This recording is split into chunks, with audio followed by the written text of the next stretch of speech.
Thank you. I'll go ahead and call to order this regular meeting of the Seneca Healthcare District Board of Directors. Present, we have Ken, Sherry, Shelley, and myself. And Rich, do we have you online? I am here. Thank you. Let's go ahead and rise for the pledge of allegiance. I pledge allegiance to the flag of the United States of America and to the republic for which it stands, one nation, under God, indivisible, with liberty and justice for all. Thank you. That brings us to item number 2, additions, modifications, or deletions from the agenda. Asking if we can please move Donna's items 10, 11, and 12 up after staff reports, but before Steve's reports. And with that, I will accept a motion to approve the agenda. Thank you. Do I have a second? Okay. All in favor, Shelley? Aye. Sherry? Aye. Ken? Aye. Rich? Aye. And I'll vote aye. So that brings us into our public comment period. We didn't have anything submitted in advance. Does anyone have any public comment they would like to make at this time? Online? No? Okay, let's move on then. Item number 5, approval of the May 29, 2025 regular board meeting minutes. Board members, if you had a chance to review, I will accept the motion to approve. Motion to approve. Thank you. Do I have a second? Yeah. We can't because you weren't here. Second. Thank you. All in favor, Rich? Aye. Shelley? Aye. Sherry? Aye. And Ken abstains, and I'll vote aye. Perfect, thank you. That brings us to our staff reports. Thank you very much for staff that submitted written reports, so they're very detailed. I think let's go first with the ones that do a verbal. Even I know I saw IT was part of Brady's. So if you have something to add, you're certainly welcome to. Okay. So let's go ahead. Sean, are you on? Do you have anything you want to update us on? I am on, I think, just a very short staff report. One is that it appears that the Medicaid, well, from what I'm gathering, the Medicaid language in the Senate bill is being more defined. I don't want to say softened as it relates to some of the changes they're making, but maybe redefined with a little more specificity about the impacts. I think that we're still all in a guessing mode. This does have to go back to the House, where it's going to go through conference committee and we're going to have more language changes. So we continue to monitor it. I think that there's still, once again, a lot of people, really gun shy about what's about to happen, but we'll probably know more on by the next board meeting. Steve might be able to provide some information from DHLF, as their advocates have been in Washington. So is CHA. But I'll stop there to say that it seems to be getting redefined or defined a little bit better. So maybe not as much impact, but really chasing a lot of the fraud. Moving on to our radiology contract. We are in the final throes of completing the radiology contract for a transition away from North Star to RMG. This also incorporates Plymouth District, which also was subject to a significant fee increase from North Star and EPHC. So we're getting to the end of defining that. I have the contract ready to go. And I've had multiple calls with both EPHC, PDH, and RMG, Dr. Gabriel's group. So we'll be transitioning that. Our date of termination was August 1st. We got North Star to agree to September 1st to provide us a little bit more time for the transition. So I think that we're going to be in good shape there, but that'll happen this summer. Other than that, I'll just take questions because there's not a lot of updates. We poured our second pour today. Yay. Our second slab pour. So everything seems to be on schedule with the construction. I'll stop there. Great, thank you. Any questions for Sean? Okay, thank you very much. Judy? Actually, will try to keep my report brief. As you know, according to Plymouth County Public Health, our flu season officially ended at the end of April. We did have a brief spike in community COVID a couple of weeks ago, but that too seems to have passed. I'm sorry. In COVID, the new variant of COVID. It is, Right now. starts with a sore throat. There was a couple, 2 to 3 days of low-grade fever, body aches, chills, things like that, and then some respiratory components. That started off as, general malaise, and then anything that you could write off to seasonal allergies until you really started to feel really, really sick. But I don't believe we had any local hospitalizations as a result, but the people who were infected felt pretty crummy for a good 5 days or Wow. so, yeah. But that too seems to have passed, and so now I think officially it is mosquito, bat, and tick season. So, stand by for more on that. I've never seen some rain mosquitoes. Oh, it's Oh, they're they're very very nice. And they're hungry. They are very, and there's too, yeah. Emergency services update, our EMCC subcommittee continues to meet intermittently to keep tabs on the Chester ambulance operations or the head and fire operations in the Chester area. Especially as a result of all of the road construction going on and out of the peninsula. We've just been keeping a close eye on that. We met last time, a couple days before Memorial Day weekend. And so far, even though there's a lot more mutual aid going on, we talked to different agencies such as West Shore, things are going pretty well. But we're definitely starting to see the effects of a lot of, where we had some jet ski accidents this week, some golf cart accidents, the usual stuff is here. Electric And, scooters. yeah, be careful out on the lake. Anil is working with the Plymouth County EMCC on purchasing some Stop the Bleed kits for the Chester High Schools.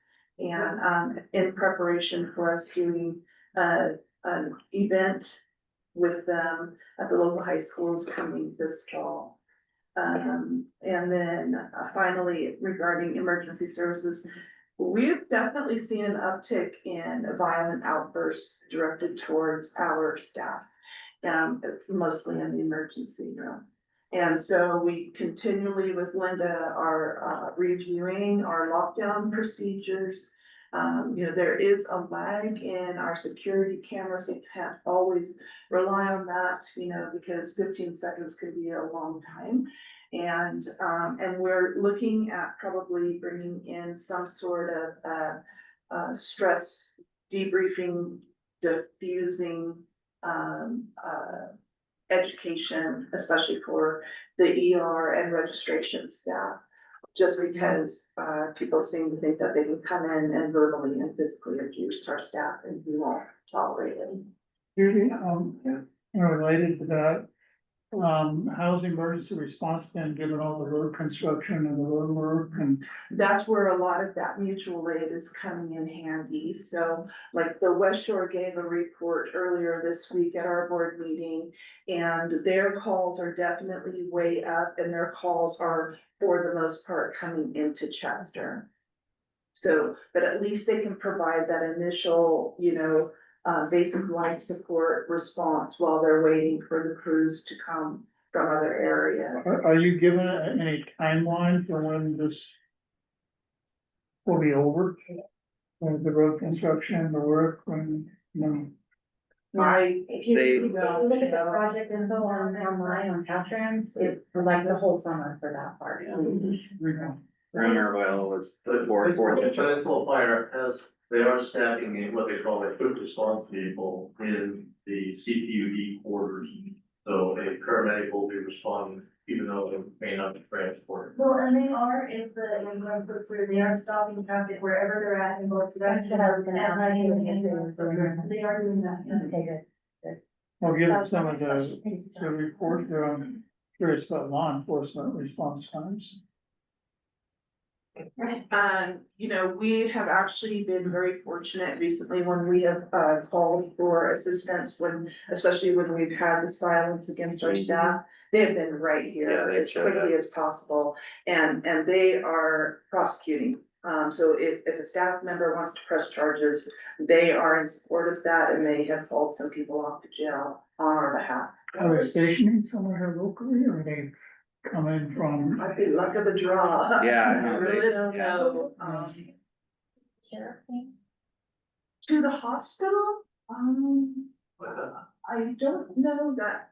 They have to have permission from the sheriff. If they were, yes, if they were given permission to respond on their behalf, a lot of times they really like to defer the types of responses that they give to CHP related to things that happen on the highway, but in a pinch, I think CHP, and anyone with a gun will probably come on down, so, yeah. Well, I'm sorry, but I was noting, Brady's report here and all these incidents.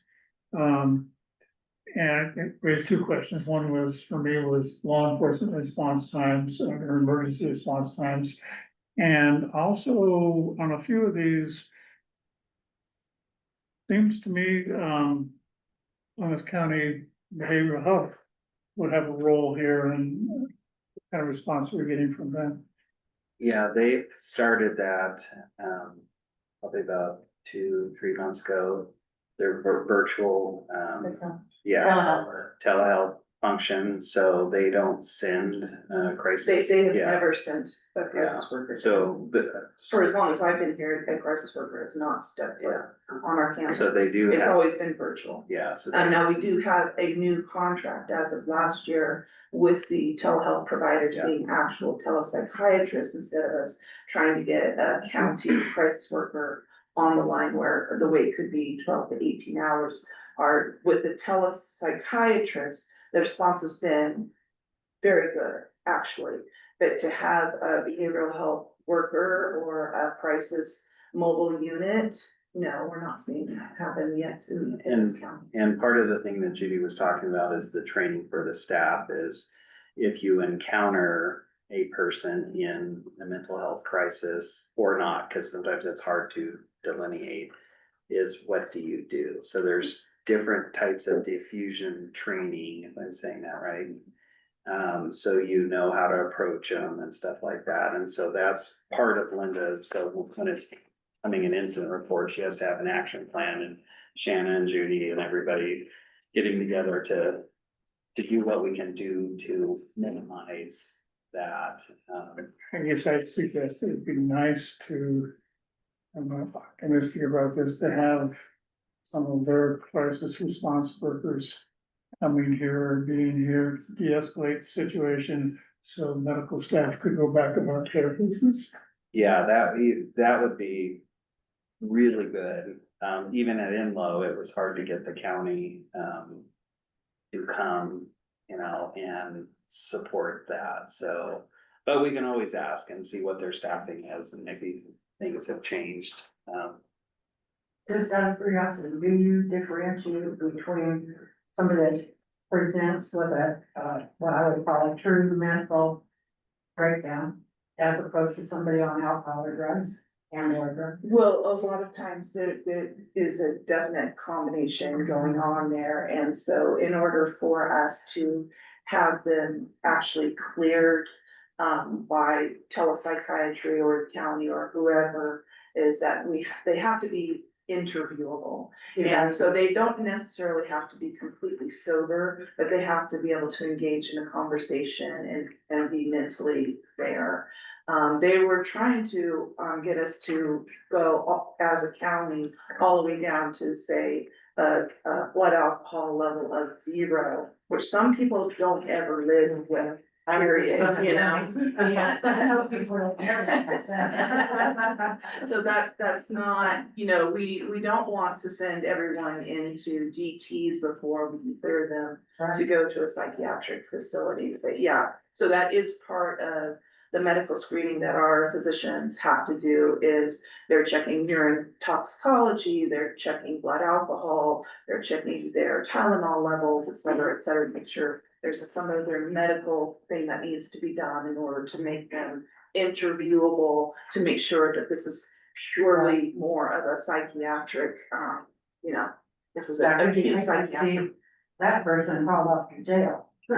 But by the same token, if they're here alcohol and drinking, they're being violent and carrying on. They'll take I'm them the away. first one to say take them. And they will, and that has been one of the recent incidents where Yeah. it doesn't matter how potentially under the influence they are, because a lot of times when they're having these types of violent outbursts, there's other things like methamphetamine involved. Right often, so it's not really an alcohol thing, it's really a street drug type of thing, so.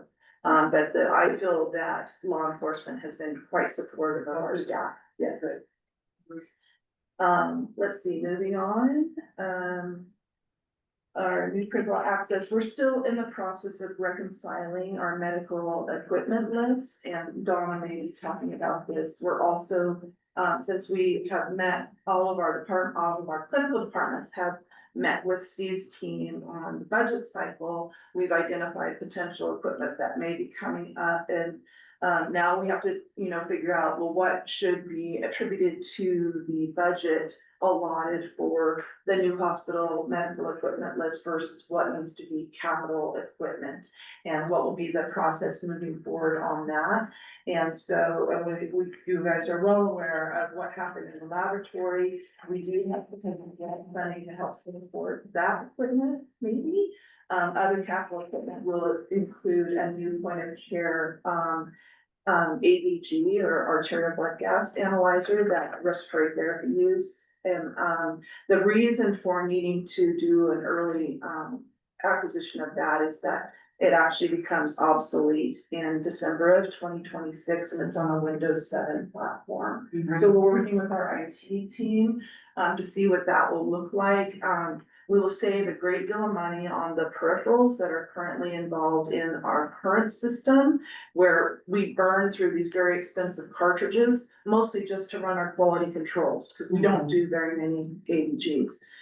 This system wouldn't require all of those peripherals, but it would require a potential interface with Cerner, and that's where it potentially would get us financially. So all of that under exploration. We were budgeted for 2 new beds for skilled nursing, and we have 1 currently on order, because we're still using one of the acute care beds down in skilled nursing.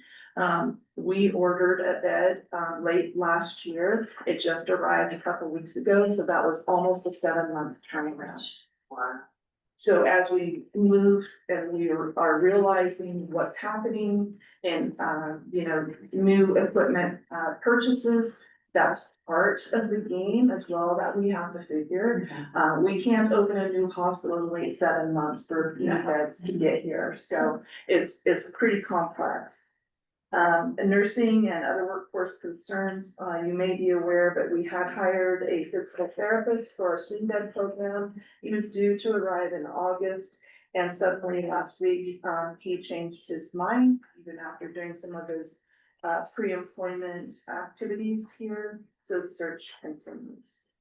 Pathology services, we do now have a contract in place with PSMG out of Chico, and they also assigned a new medical director for our laboratory. We are also, Brady and I are exploring a new courier service to have as a backup, someone that Brady met on the golf course and inaugural golf tournament. Yes. There's a lot of benefits for being out there on the golf course. My neighbor. That's right. Good. It's all about connections and relationships. Regulatory activity, we did have a CDPH surveyor show up on campus late April for a self-reported incident on long-term care. One deficiency was issued for us not quote following our own policy on electrical patients or families bringing in electrical equipment to the facility. Our plan of correction was submitted and approved. We are anticipating another visit for a self-reported fall that also occurred on long-term care. Where's electrical equipment, where all does that entail? So in this particular case, a patient brought in some form of heater that he was utilizing and had placed on his body, but it had not gone through our facilities inspections. It wasn't an approved device. Okay. And he suffered a minor surface burn as a result of using that. Nothing significant, did not require any medical treatment, but it is a reportable incident, which we reported to the state. When And, you were so we saying just- that, I was thinking more along the lines of cell phones. That's what I was saying. Yeah, no, because I mean, our residents are free to order off of Amazon, you know, they're just living here, they have rights. And unfortunately, though, those rights do have a limit in when you're bringing in electrical equipment. We have a process that absolutely has to go through. Makes sense. 100%. Didn't occur. We reported it, we got a slap on our wrist, thankfully he's fine. And we re-educated the staff again on if you see anything, let's be sure that it's stickered and we all know that it's an approved device. Because it actually has to become part of their care plan. And then finally, we did hold our Simca Auxiliary Appreciation Luncheon on Saturday, June 7th. We held it out at the Walker Mansion Inn. Again, it was very well attended. I think they recruited a couple new members. We did a brief presentation for them on where we are, thanking them for all of the equipment. I mean, they gave us almost $59,000 worth of equipment this year. And Chelsea did a great presentation, giving them an update on the new build and where we are, and they enjoyed it very much. And thank you to those of you that could join us. It was a fun day. That's lovely. Yeah. Any questions for me? Okay, thank Thank you. you. Okay, let's see, that brings us to Brady. We wanna hit some highlights of yours? Yeah, just a few little highlights. So this is the report heading into the summer model. One thing in Linda's security and emergency management that occurred after this report is Frontier. The Frontier guy hit the fiber in Frontier, which wiped out Verizon and wiped out everything. So we're gonna, Ethan, Linda and I are gonna work on kind of an alternative plan where the radiologist couldn't call us, we couldn't call the ambulance. I mean, it's the whole thing. So luckily, some people had services other than Verizon, so we're gonna kind of put our heads together and come up with an alternative for that. So that was one. The other highlights, here are the standard reports. One, good news, and I'll pass this off to Ethan, our new director of IT. So after an exhausting 144 candidates, whittled down to 15, using Brian's knowledge and looking at the criteria, getting it down to 5, getting it down to 2. We have the new director. So Ethan, what we're gonna do is start putting this inside the operational report, and it will get bigger and bigger as we go. This is just kind of a flavor of it. And we'll, take feedback and grow from there. One of the things that I know Steve is near and dear to his heart is SR reports, so we're putting some of the Cerner data and we'll expand on that as we go. Anything else, Ethan? Besides those two things, the only things that are going on as far as projects and things like that go.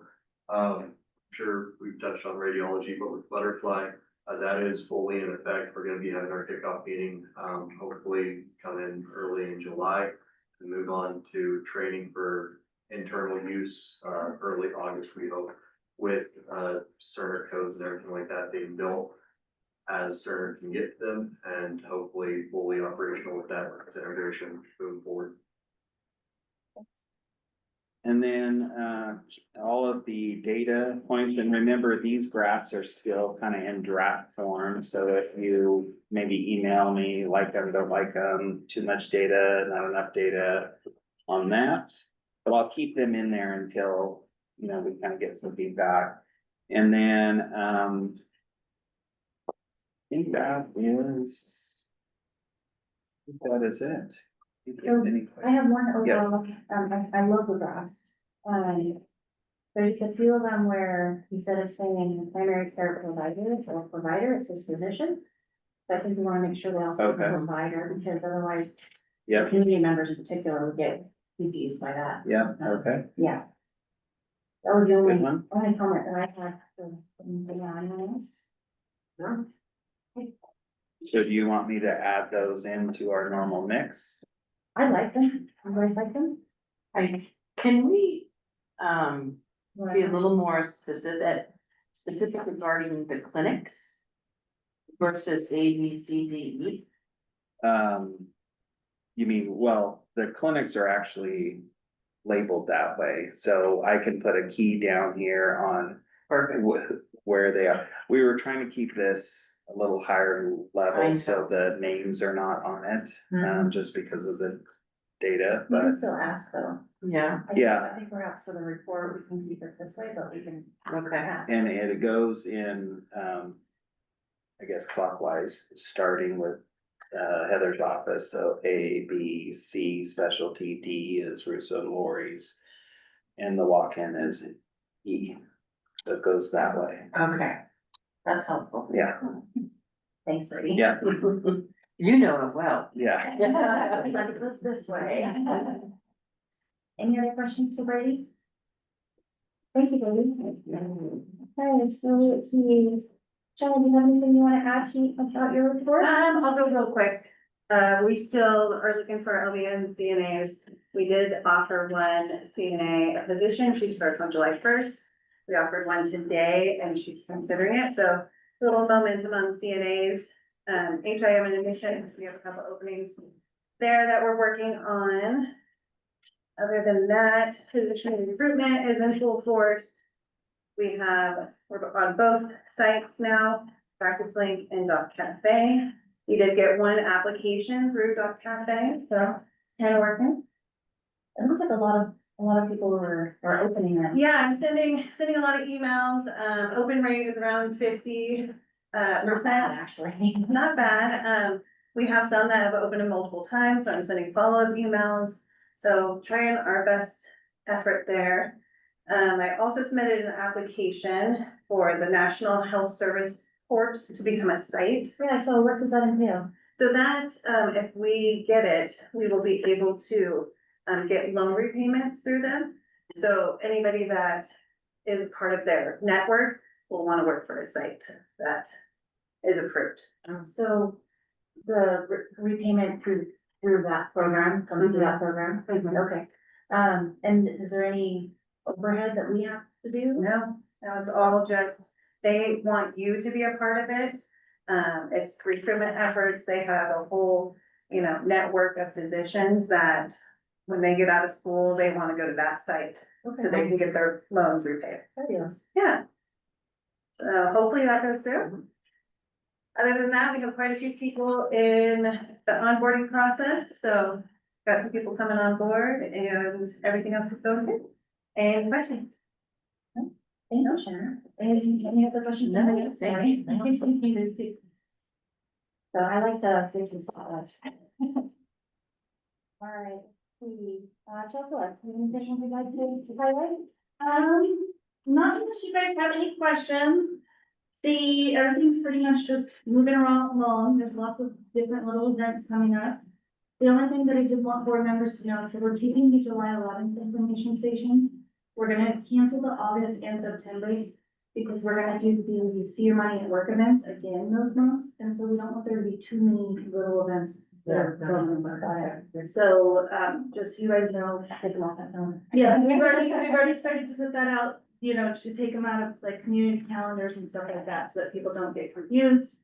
4th of July, we'll have a float, we will have a hydration station, so Judy and Michelle are gonna help run that, so if you guys don't have a volunteer for that, you're more than welcome to. The other thing is, if you're gonna meet the band shell, please let us know, and we will make sure to recognize the board members that are there, at the band shell, on July 12th. So that one is coming up. Other than that, it's got our shield fencing going. We do have employee appreciation stuff that we're getting ready to order. And so, if there's something on there that's, let me know. We do get extra stuff for marketing purposes. And then website updates. In the last 30 days, and I pulled the report, we've had 258,000 impressions. Wow. Wow. Yeah, so, and the most common searches were Seneca Hospital, Lake Elmer Hospital, Hospital Chester, so. Just kind of shows you what's kind of the most common searches, all of that, so it was some interesting data. Which jumped, so it's been jumping drastically since February, so. Do you think it's people hearing about it in hospitals? I mean, do you have any idea? I think it's a combination because, so it's all like linked to one site, so the hospital, the clinic, the foundation. So that's pulling jobs for everything, so it could be part of the golf tournament, part of donations, all of that, so. I've got a lot of people telling me that they're going to look for updates on the. Yes, and that's on there as well. Yeah, our recruitment, and I can pull individual pages. Our recruitment page has a nice little uptick, which is also nice. Our careers page does, and then our hospital updates page has, most hits. As well as just our general information, which has the hours, and all of that stuff. So that was an interesting one. Other than that, just we're trucking it right along. We have the event tomorrow. So tomorrow is the one out back. That's your See Your Money at Work event. And so we're inviting just anybody who's welcome to come. We're gonna raffle off a little speaker just to kind of, get so excited. And then we are at some point going to do the BB signing. We're just waiting. That's gonna be kind of our last minute event because the contractors are gonna say, okay, yes, we can do it next week. We can do it next week. So we don't have a date on that, but Judy and I keep bringing it up every time we're in the meeting with them. So, but yeah, It's at 9 AM, right? 9 AM tonight, so for that one. Any other questions? No. Thank you. Appreciate it. Okay, Ethan, I think we already went through yours, right? Okay, do we want to keep Ethan's with your report? Yeah. And work a bit as an independent on that? Okay. All right, thank you. So then we have a report from Charlene. I didn't have any questions on it. Anybody else? No. Charlene, do you have anything you need to add? No. Okay, thank you. Okay, so with that, that would bring us to item number 10. Hopefully Donna, you're still with us for New Critical Access Hospital Skilled Nursing Facility with part 006 for contingency usage upon concurrence with USDA. Hi there. Okay. Yes, so we have, so in the packet, you have both the memo and the backup for that. So the memo is indicating the $16,000 request for contingency usage, owner contingency usage, with the explanation noted, just summarizing that quickly, where, as has been conveyed to the board, we are looking to get the pricing for replacing the lab equipment new to the extent that it makes sense to be able, such that we can operate the existing lab and the new lab in that transition from existing facility to new facility. So that's where this is coming from. We had tried to bring to the board like everything in order to say it's gonna be this much for Introba, this much for HCA, and this much for the equipment, but we really need to get the list from Introba in order to get a really good number for you for the other two components of that change. So that's why we're bringing this to you separately. And then as requested at May's board meeting, you can see at the bottom what the remaining owner's contingency and construction contingency is with the acceptance of this request. So I'll take questions. Thank you for doing that. Yeah, thank you. Hey, board members, any questions, comments about the request?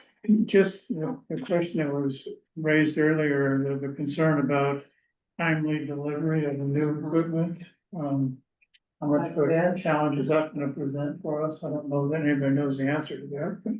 Is that something that Introba can help us define, Donna? The timely delivery of equipment? Well, how much time it's gonna take, what our long lead items are and how long those are. Absolutely. Yeah, absolutely. They will be helping us with that. So we're working outside of this in particular, we're working on getting procurement ready lists for the whole facility. And once we kick off procurement, they will put together the schedule for that procurement, taking into consideration the lead times for each of the items. Great, thank you. Good Thank you. question. Okay, and with that, I will open for, we move to approve contingency request 006. Even though it's against my resistance. Since Donna was kind enough to give me the balances remaining, I move approval. Do I have a second? I said, Thank you. All in favor, Rich, Aye. Ken, Aye. Sherry, aye. Shelley? Aye. And I'll vote aye. All right, Donna, that moves us to item number 11, New Critical Access Hospital Skilled Nursing Facility General Update. Yes, so schedule, we are, technically still in negotiations with Monley Hamlin on that. So, the, information from the last board meeting was provided, to Monley Hamlin, and we are awaiting any feedback from them on that. Moving on to budget, no update. We're still tracking for the 80,500,000 plus cost of support services. Nothing changed there. Update on the contingency usage requests. We have provided the required forms for the soft cost for the owner contingency usages for contingency usage requests 3 and 4, and we're awaiting signature for those. 5 has been sent also. The change order for Monley Hamlin has also been sent, and we are anticipating processing the North Star invoice with this next outlay request. And as you know, the 6 was just under a separate agenda item. Nothing more to report on design, but permit. Since the time of this report, we have great news in that the Inc. 3 permit has been obtained. So we are fully permitted. The only thing that you'll see in this section moving forward is if there's anything of note of note and something that we feel you need to be tracking in any way, but things should be, we'll continue with post-approval documents as needed. So anything that changes within these plans will need to be sent to HCI for review. So that's just an ongoing thing that's going to happen throughout the project as usual. But again, great news that we have all increments permitted. That is great. Yeah. Fantastic. So then moving on, we are looking at getting the updated list from Entroba for a final review. They have a few more questions for us based on the feedback that came from the Transition Planning Committee and output from those. And then once we get those questions answered, we'll get those final lists for all the departments, and then inclusive of lab now that contingency usage request has been approved. Nothing else to report on medical equipment, construction. Oh, sorry. Before you move on, I was just looking at the bottom, your bottom paragraph of the medical equipment plan. Yeah. I think, didn't we talk about, once the general procurement starts, the board not approving things individually, it just being reported to us at the following board meeting?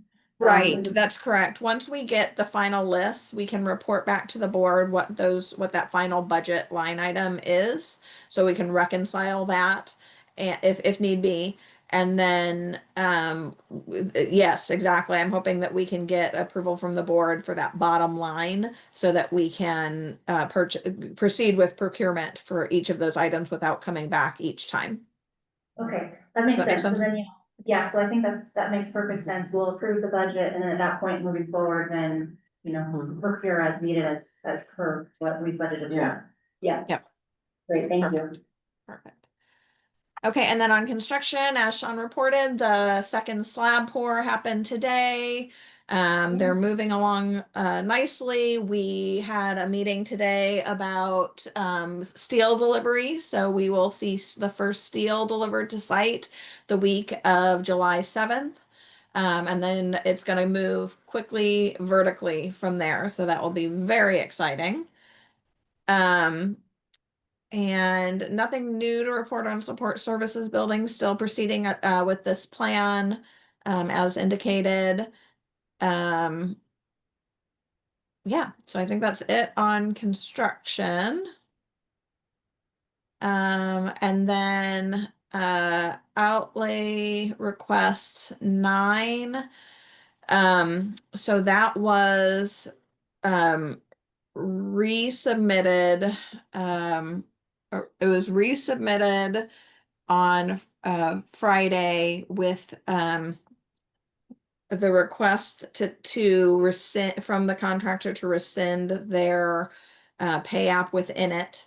So it went in with all the consultant invoicing, but not the contractor. And we are diligently working on outlay request 10 right now. We just got the final, what we believe is the final version of the pay app from Monley Hamlin that includes March and April. And we will put that in within the April outlay request, again, number 10, along with all the invoices from the consultants for that same month. So I anticipate getting that in. I think we'll be able to do it tomorrow. The very latest we'll do it as Monday. Yeah, it looks good, Donna. I think we're okay. Okay. All righty, and I think that's it from the reporting. Okay, Of thank the- you, Donna. You have a Thank you. question for Donna? Okay, thanks, Donna. I think that moves us then to item number 12. New critical access hospital skilled nursing facility update on CEQA mitigation monitoring and reporting program. Yes, so included in your packet is the update. We're required to track how we are complying with the mitigation monitoring and reporting program. So everything that's changed from the last report is highlighted in yellow. We continue to work diligently to make sure that we are doing as required for the environmental CEQA and NEPA reports and getting those verifications as you see in the far right columns. So with Seneca Healthcare District Board of Directors being the lead agency for this approval, we're going to we'll continue to update you similarly to this. And also upon your review of this, we will get it to the county and to USDA, who are also impacted agencies that need to be kept abreast of this reporting program. And this is quarterly reporting, right? Quarterly There's really, we got from the county that they wanted it to be quarterly. I don't know how, if that's just a request or a requirement, frankly. But happy to do that on a quarterly basis. Thank you, and I appreciate the highlighting, so. Yeah, good. Thank you. Very small font. Sorry. Okay, and do we need to approve this, Donna? No, it's just an FYI. And letting me know if there are any questions or concerns that we need to further address is what I would expect. We don't have anything. No, thank you, Donna. Appreciate you doing this. Of course, thank you. Thank you. And then I think is that all you have or before you drop? What's that? Is that all you have before you need to drop? It is. Great. Well, thank you. We will Okay, talk to thanks, you guys. next time. Okay, so that brings us back to Steve, I believe. Sorry, Steve, I don't know if you done, so. There we go, Chief Financial Officer reports.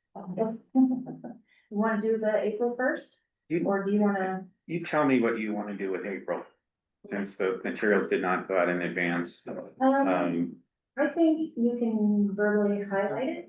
Okay, If you wanna just give us the bottom line. yeah, that too, Thank you. no problem.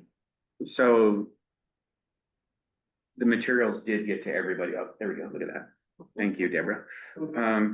So the April report, financial report, as you recall, we're doing now, at least for the next month or two, we're doing the preliminary analysis on the month that I should be presenting. And so for April, the preliminary analysis fell right in line with the actual. Obviously, there was no expense side in the preliminary analysis. So for the month of April, we had a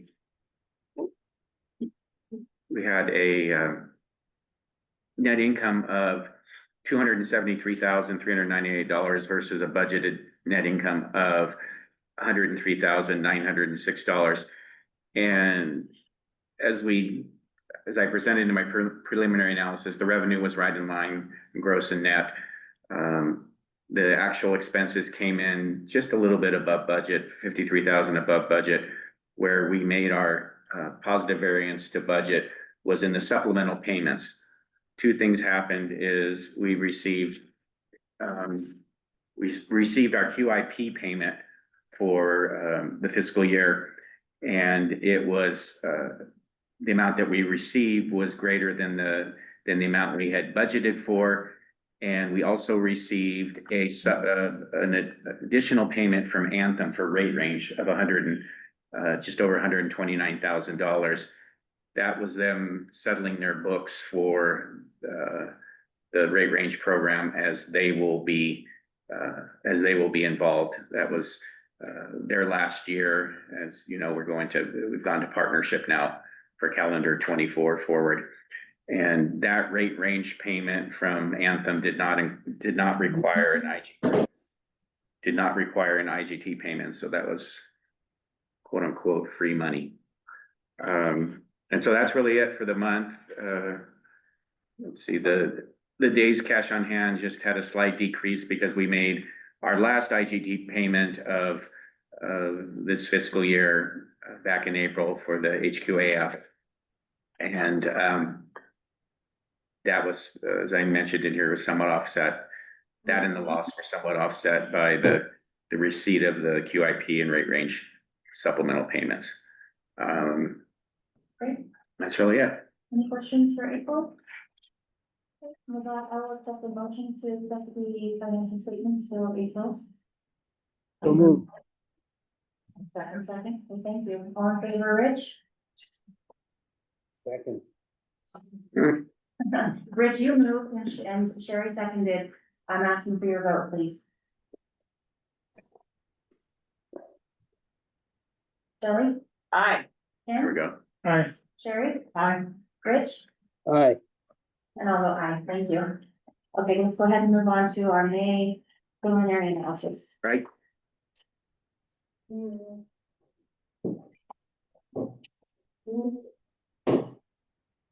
And as with April's preliminary analysis, our revenue came right in, very similar to budget. Their positive outpatient revenue, which is always good. That's what we're really striving for, because that represents the community really utilizing the hospital for their ongoing care. The inpatient swing is more indicative of people having, no pun intended, acute needs. And those are somewhat unpredictable. They happen when they happen, unfortunately. And, but having a positive variance in outpatient revenue is what we're really looking for, frankly. As we'll talk in the budget, we definitely want to see more utilization of the hospital on the acute and swing side. But right now, our focus is to drive that outpatient revenue. So everything kind of flows down we had a little bit of a negative variance on adjustments to revenues as a percent, and that'll happen from month to month. We go down into the statistics, everything's kind of supportive of the financial operations, where we had some inpatient utilization for admissions for 12 days, average daily census of 0.39. Unfortunately, no swing bed admissions, no swing bed days, and that, you know, is what it is, right? Long-term care, we had a couple discharges, or a couple residents leave us. And so we dipped below 15 for the first month in a long time, but an occupancy rate of just under 93%. So that still continues to be one of our strengths. ER visits ticked up as they will in May. I don't know how many got here by ambulance. Oh, well, never mind, sorry. It's considerable jump. Yep. So there you can see that this is, you know, ERs are ERs. Again, somewhat unpredictive or non-predictive, or whatever the word is. But the clinic visits being at 892 is very, very good. So Steve, can you compare May of 24 to 25? If you just give me a minute. Which number are you looking for? Of the ER visits and the clinic visits? I was thinking, which files do I need to have open now? I know which one I need. Cause I was wondering if our inpatient days, the budget of 19 is realistic. I'm sorry if that's, if, is that what I said in the, yeah, that was the actual for April. I'm sorry, the top part is budget, is actual to budget. This is then the statistics are a trend. I think our budget for inpatient is actually 15 days, or 0.5 census. So say that again, the question now that we, you said whether, no, I mean, I was asking, I'm sorry, Ken, I'll get, so are you saying is the budget of inpatient 19 days, if it was 19, is that realistic? Yeah, I think we've talked about this a little bit, Shelley, that, you know, how low can we go? And I think it's, you know, if we had the magic answer, because our inpatient unit is incredibly underutilized. That's also where the swing bed patients reside. So, great opportunity there. What's going to be the solution to getting them? That's something, certainly the addition of a physical therapist to support our swing bed program is certainly a step in the right direction, and will be immense help.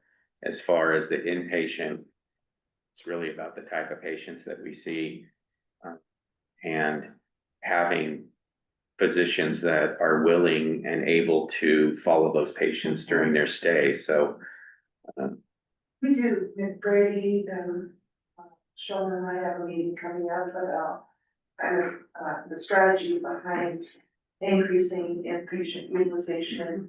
Kind of going back in time a little bit, you know, can a lot of our patients now getting established with primary care, you know, in the good old days, Dr. Walls, Dr. Ware would be made aware that their patient was in the ER and come follow their own patients, you know.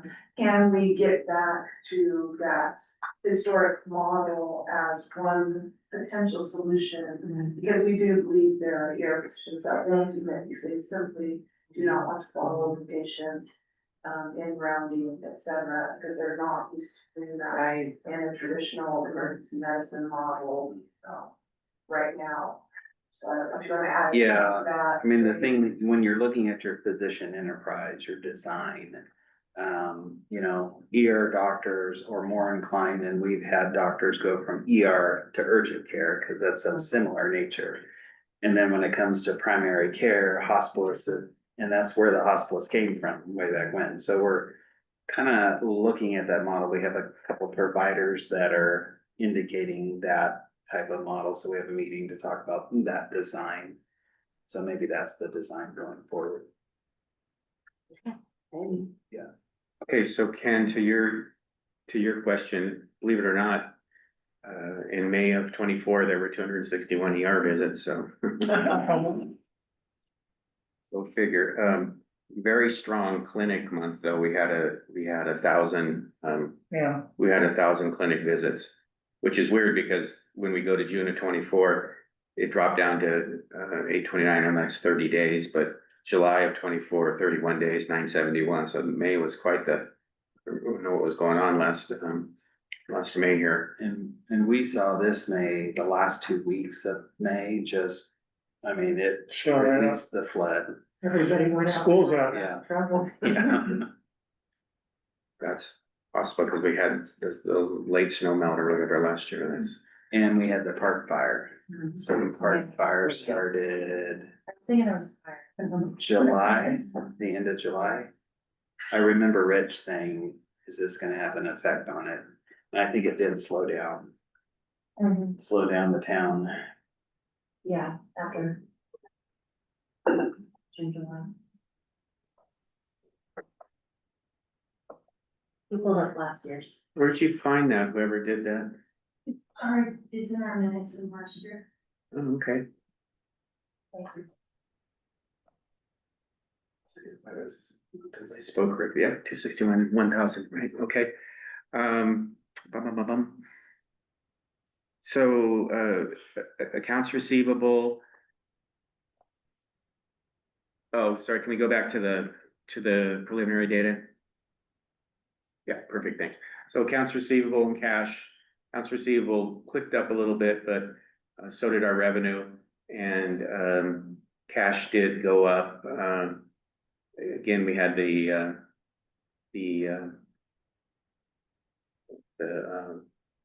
look at my cheat sheet now. That doesn't look right, sorry. May.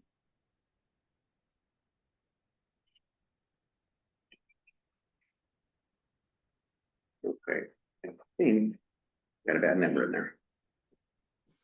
The cash on hand number. Yeah, I think the cash on hand's not right. So anyway, because I've got more that there was 5.5 similar to April, because we had the loss, we had the IGT payment, and then we did get the extra money coming in, so that's an erroneous number. So, and the days were very similar from month to month, so that's just a bad number. Okay. And then FTEs just kind of fell in line. We had a little spike in April, and then now they're back. They're back similar to March, and then also similar to what we're seeing for the fiscal year that we saw through the budget. 111, between 111, 112. So that's it for May. Other than the error on cash on hand, that's it. Anyone have questions on the May preliminary analysis? No. Rich, anything? No, Thank you. Let's go ahead and move on to the cash flow report. Yeah, just this is a real fast one, because we just kind of talked about cash. I think the update here is, got to give credit when we give criticism as well. Plumas County looks like they're back on track, Sherry, with their business operations. We received our second property tax installment in June, which is the normal thing, so good for them. You know, they went through They paid better. I think everyone should be getting paid if we are, so, but yeah, they went through a very, very difficult time, so. 6.9, just which is what you had on the other one. Oh, son of a gun, too much information, thank you. Damn preliminary analysis, so it is correct, because in May, we did, as I was back in April, in May, we received, second half, or the 2/3, the second 2/3 of our QIP payment. We did receive our HQF payment quickly, so those two were about $1.8 million. So Jerry's absolutely correct that that our for May, our cash on hand was $6.9 million. So thank you for that, keeping me straight there. But good news, bad news. I didn't make a mistake, but I didn't know what I was talking about. Well, it's hard when we're bouncing from April to May. Take your poison. Okay, and so everything else there is as previously presented. So nothing there to discuss other than that the item for the property taxes came in. And as far as calendar, what we're looking at here is calendar 25. That's not going to change. We do have some changes to calendar 26 and the second half of fiscal 26 that we'll discuss in that's discussed in the budget presentation. So other than that, we're good. Great, thank you. Any questions on the cash flow? All right, moving right along, let's go to our operating budget for fiscal year ending January 26. Okay. So the finance committee, which is Rich Rydell and Sherry, I always mess up your last, Shelley, you said that went for your first name and this time too. That's okay. Shelley Stelzner.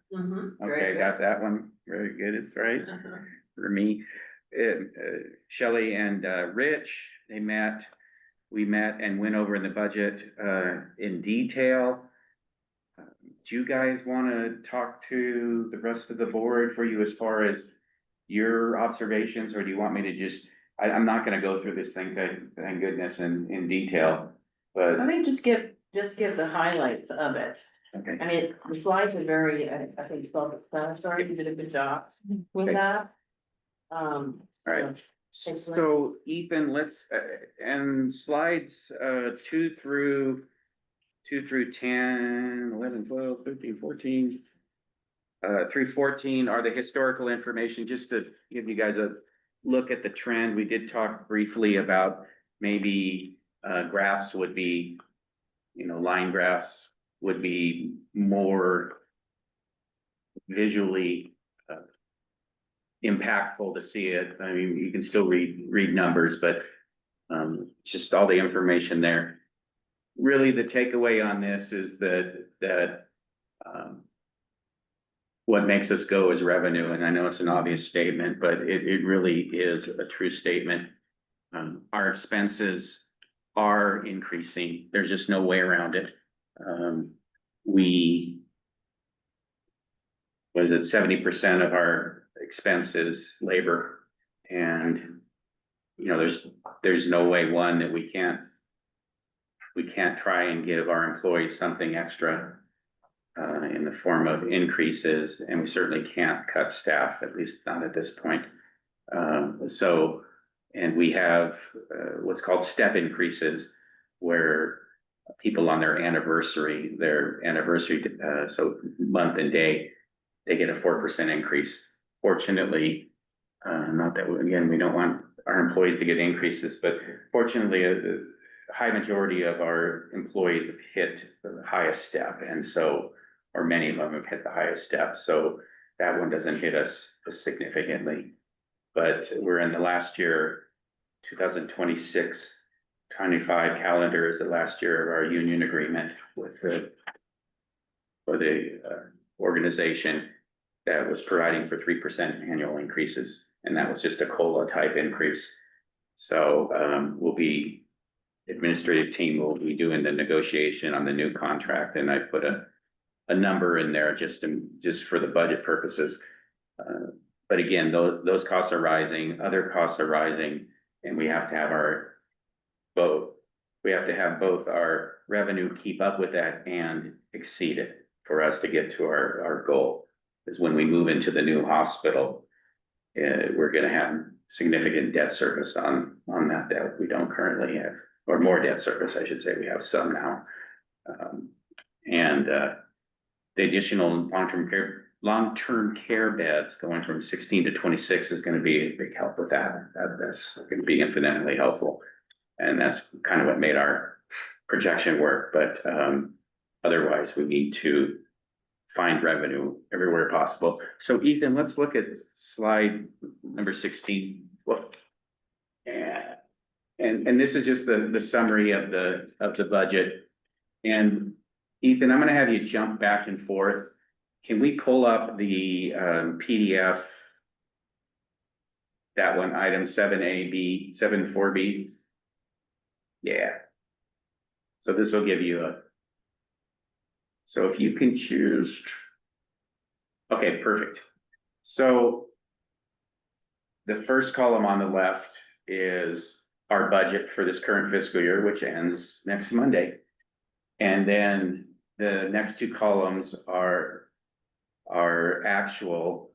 The second column in from the left is our actual through February. When we do the budget, we take an actual period ending and then we forecast it out for the remainder of the fiscal year. In the case of this year's budget, we took the 8 months ended February 2005 and then pushed it out for the remainder of the year. So that second column in from the right is our projected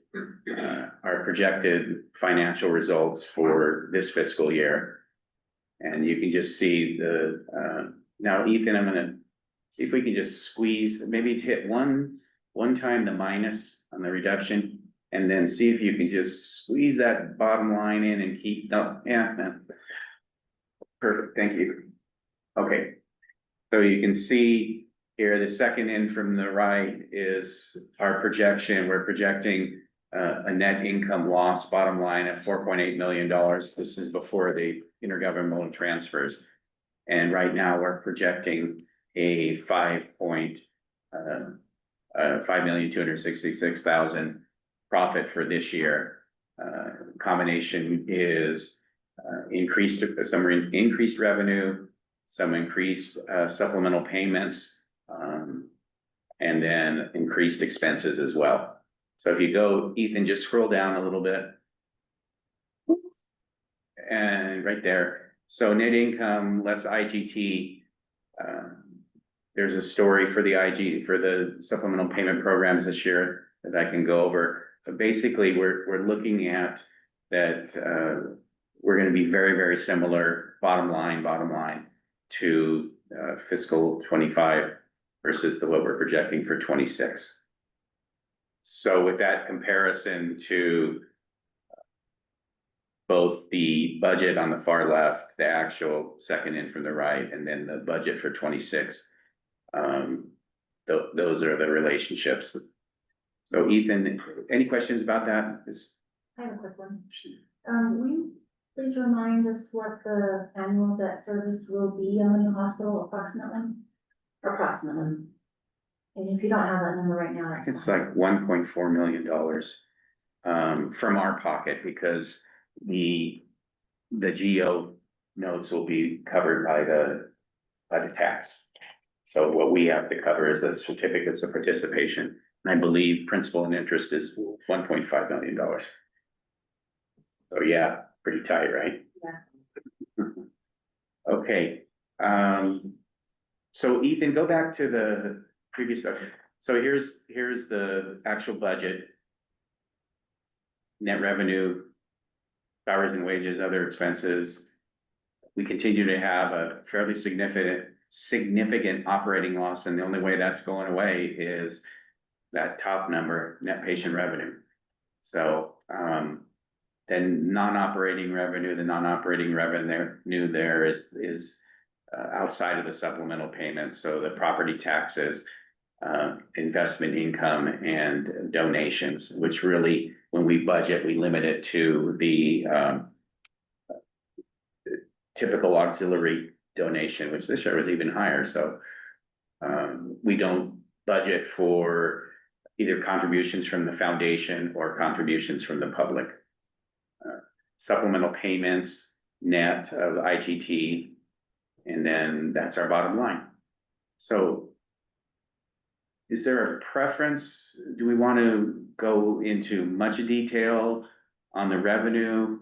I think maybe what's better is Ethan, if we go back to that guy, and if you just scroll down to, okay, so here's, Real quick, just letting you know that, Rich has a hard stop, but it's just FYI, okay, so. okay, here we go. Hang on. So we are projecting an increase in gross patient revenue, about $1.2 million. It's made up of these various items. We are budgeting for an increase in our swing revenue through the ultimate addition of a physical therapist to run that program for us. Surgery is up because we want to go back to projecting a higher volume as we've tried to in the past. And the clinic, we're also projecting more visits in the clinic, and it's still not a lot of visits. It's still a very conservative, achievable, what I would call comfortable. I mean, I don't have to do the work, but it's achievable and exceedable. Long-term care, we're bumping, we're gonna be a little under 15 as average daily census for this year. We're gonna put it right at 15. I think we'll exceed that as well. And then a big one is certainly on the outpatient basis, is that we're gonna resume the MRI services here in the next month or two. And that'll make you can see how significant that is, both what we're able to achieve and what we lost there in 24-25. Can I ask you a question about that? So Sure. as I was looking at these numbers, at first I thought our increase decrease was based on budget to budget, but it's actually estimated to budget, right? Curious why we think we'd only get 336 versus what we had previously budgeted for 25 or 477. Or 478.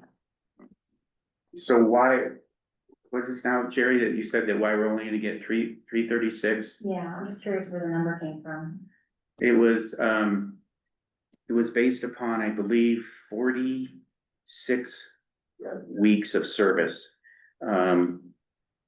We did have MRI services up until, as you can see, we had $102,000. So, and we budgeted a little higher there at, for 25, we thought we were gonna get, again, a full year's worth of service out of this.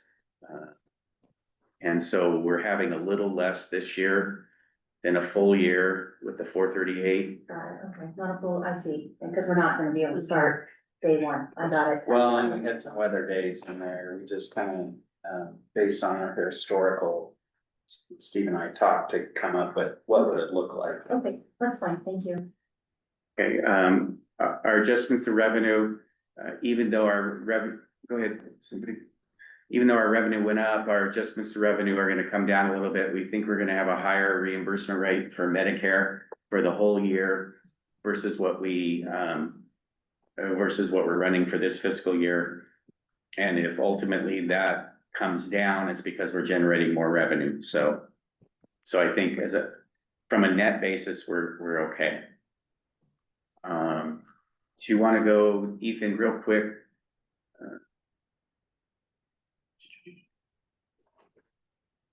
I'll keep going. That's statistics.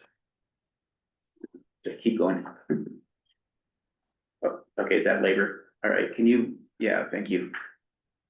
Okay, so we are going to have an increase in labor costs. It's a combination of multiple things. We're going to have a increase in the FTEs, and we're going to have wage increase, average hourly wage increases. Which are a combination of we talked about the step increase. I'm putting in a 2% increase for overall increase concerning the step, and possibly a 1% increase on the union negotiation. If we have to go higher, then that'll add to that. Every 1% that we add to the COLA adds about $100,000. So there's two things there. The FTEs are gonna add $326,000, and the average hourly wage is gonna average about 500, or it's not gonna average, it's gonna be about 590,000, so. Between the two of those, that's where we get to our 915. The total FTEs are gonna go from, like we just looked at, around 100. I'm estimating for the whole year, average 112 FTEs, just under, and we're gonna go to 114. We did add some administrative FTEs, my controller. We're going to have a shared administrative support for HR and medical staff. And right now we're budgeting a half-time FTE for nurse education.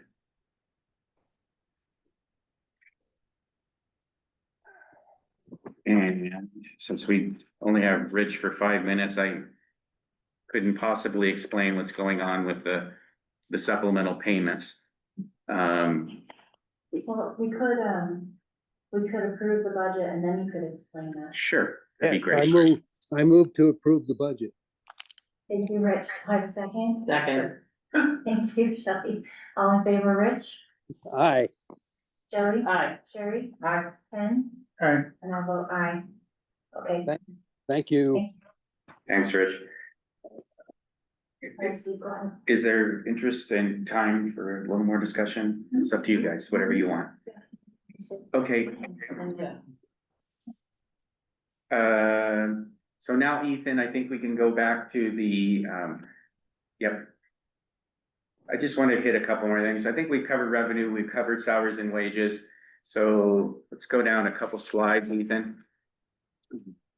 Let's go to, oh, man. I think we got through it. Slide 22. I am encouraged by our operating loss being less than the prior fiscal year. Yeah, This is Small desirable. things, right? Yeah. It's a big thing though. well, for this year, for this fiscal year we're in, we saw a nice improvement in our revenue. Specifically on the outpatient basis, and I think that that's what we're visualizing for. We're visualizing for the budget year with a little bit of swing bed sprinkled in there, so. And I think that, you know, we didn't delve into the clinic visits, but. You know, with the Dr. Ware leaving, that's definitely something we're gonna fill, but I think Stephanie White's done a fabulous job to move into work with Dr. Ware and get acquainted with her practice and panel. So I think we're gonna be very well served there. It's just, that would leave us one provider down when Dr. Ware retires, and we certainly are gonna replace that. So we've projected all that.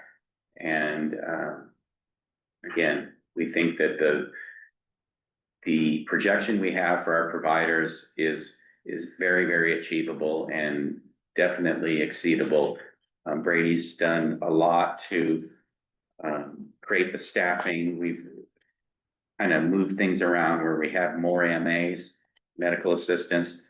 Therefore, the providers can see more patients than typical in a more manageable and still get all the care. It's not one MA trying to handle 2 or 3 patients at once or whatever. It's multiples. And Can I expand on that? yeah, you can explain it. Because It really is. Judy, you know, it was a group effort, so remember, it's hard to get LVNs. And so at one time we had 3 LVNs. Our LVNs, not only JJ that manages the clinic, but the LVNs give the injections. So not having that staff, Judy did extensive research. Everybody tried to find, can certified MAs give injections? So that was the question. PDH helped us out. Kiefer helped us out, you know, everybody helped us with that, and Judy and team determined that, yes, LVNs under our model certified MAs can give injections. You have to have policies, you have to have training, you have to have all that stuff. So that was the catalyst of changing the model. Now we can have the certified MAs, which 2 of them have been certified.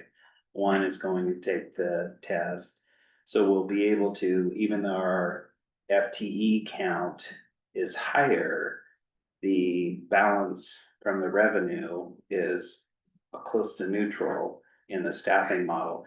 Yet it serves the providers better because they don't have to wait for the LVN to come. Their certified MA can give the injection. So that was a group effort. We finally got the answers and it's being implemented right now. So. Wonderful. Mhm. Sorry, Steve. And I think with that, we've created additional capacity, so, Yeah. it's, high expectations for that. How long does that certification process take? Well, if you are, so if you go, and Judy, help me so to be a certified MA, like you can be an MA1 working under a provider, on OJT type, which is an MA. Then a certification is a class, and then you take their national test. But their license actually, or the California Medical Board is actually under the California Medical Board. So, it's not, we have somebody doing, it's probably 4 months and then the test, and then there's so many hours you have to get, and you have to be supervised and, all of that stuff to actually, you could be certified, but to get signed off on the actual injection. So there's a. Who's the certified body? California Medical. Yeah, Interesting. so we did a lot of research on it. Yeah. That's like a big improvement for our clinic. Thinking outside of the box, I like it.